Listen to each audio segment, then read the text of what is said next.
Hi friends, welcome to Sravanthi kitchen secrets. ఇడ్లీలోకైనా టిఫిన్లోకైనా అన్నంలోకైనా ఇలా పొడి చేసుకొని పెట్టుకోండి. కరివేపాకు పొడి చాలా బాగుంటుంది. ఎలా చేసుకోవాలో చూద్దాం రండి. ముందుగా అయితే ఒక ప్యాన్ పెట్టుకొని అందులో ఒక 4 స్పూన్ల శనగపప్పు, అలాగే 4 స్పూన్ల మినపగుళ్ళు, ఒక 4 స్పూన్లు అయితే ధనియాలు, ఒక టీ స్పూన్ అయితే మెంతులు, జీలకర్ర 4 స్పూన్లు వేసుకొని బాగా వేయించుకోవాలి. అందులోనే ఒక నిమ్మకాయ సైజ్ అంత చింతపండుని వేసుకొని బాగా వేయించుకొని అందులో ఇంగువ, పసుపు వేసి బాగా వేయించుకోవాలండి. వేయించుకొని పక్కన పెట్టేసుకోవాలి. అదే ప్యాన్లో ఒక 2 స్పూన్ల ఆయిల్ వేసుకొని కారం తగ్గట్టుగా అయితే ఒక 20 ఎండుమిరపకాయలు వేసి బాగా వేయించుకోవాలి. ఇలా వేయించుకున్నాక పక్కన తీసుకొని పెట్టుకొని అదే ప్యాన్లో కొంచెంగా ఆయిల్ వేసుకొని నేనైతే కప్పు కరివేపాకు తీసుకొని కరివేపాకుని అయితే బాగా వేయించుకోవాలండి. గలగల ఆడేంత వరకు వేయించుకొని పక్కన పెట్టుకుందాము.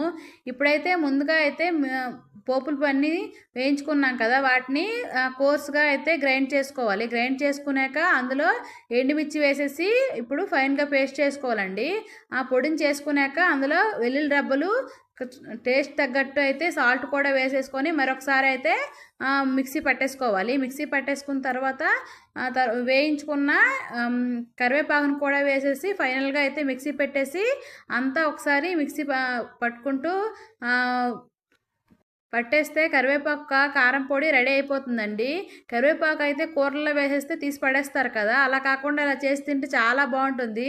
వేడివేడి అన్నంలో నెయ్యి వేసుకుని తింటే చాలా బాగుంటుందండి. అలాగే ఇడ్లీలోకి చాలా బాగుంటుంది. కుడుము, ఇడ్లీ, దోశ ఏదైనా చాలా బాగుంటుందండి.